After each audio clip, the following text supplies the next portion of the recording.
българска вечер или такова полувечер, полудневно. Добър вечер и от мен, здравейте! За мен е огромно удоволствие да ви представя моя колега и приятел Тончо Токмакчиев. Радваме се, че тази вечер ще имаме възможността да бъдем заедно. Аз ще слязах малко да видя и хората от вътре, да си погледнем тук, да се посмеем. Здравейте, как е там, чувате ли? Абе, няма го уряз да чуе какво става. Говори. Идеално, добре, много добре. Казваме добър ден. Здравейте! Тончо, казваме добър ден на прекрасните деца, които са тук. Здрасти, Штрак. Изключително се радваме, че сме заедно или както ние обичаме да започваме нашето предаване, шоуто на канала всеки път с най-пресните и най-последните новини, които са разпространени от всички световни агенции, а новината, която долетя от всякъде и беше разпространена от всички, буквално от всички световни агенции, че в Барселона, в Хепи Рок, за българска фиеста са се събрали най-готините, най-умните, най-добрите, най-интелигентните, най-съвършените, най-красивите, най-невероятните българи в цяла Европа. Добър вечер, добър ден! Добър вечер, на здраве! Здраве на всички! Надявам се да си изкараме. Аплодисменти за Камен Воденичаров! На големия екран всяка вечер се разхождаш ти. Завладяваш този свят и нахлудаш мъжките мечти. Има всичко, за което ти мечтаеш, ама нямаш мен. Знаете, това е прекрасно. Винаги във всеки филм обещаваш чуждите мъже.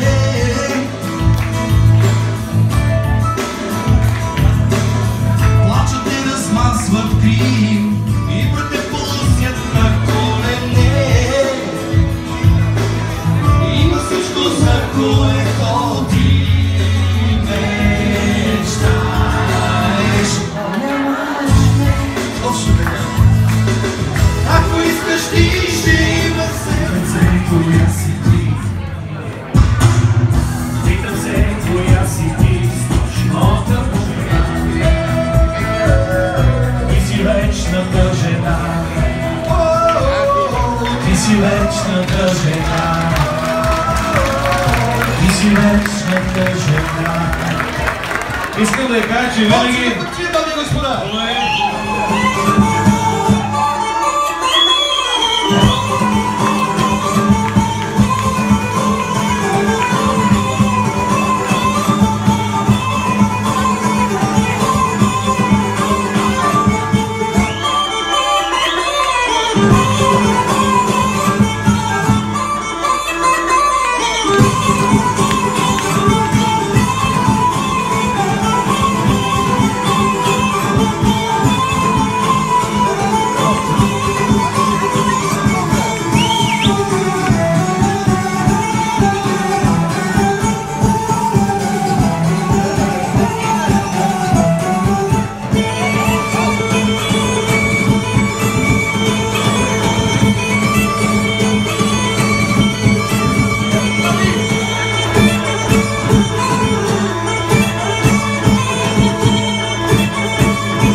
здрави и по-често да имаме поводи да се събираме така заедно.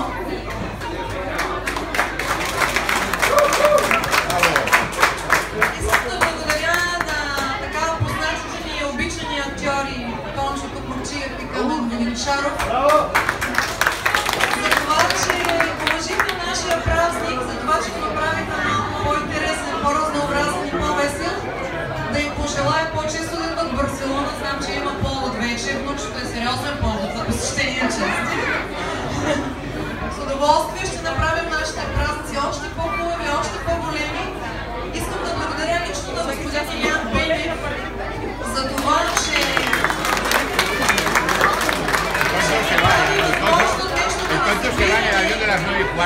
че той е един от хората, които винаги помагат на нашето училище, в Барселона, да се събираме често, да бъдем заедно, да имаме хубави поводи, които да празнуваме и да пожелаем на всички да сте живи и здрави и по-често да сме заедно, а не разделени. Весела вечер пожелавам на всички. И благодаря още веднъж лично и на вас. Ние ви благодарим.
И на нашите момиче,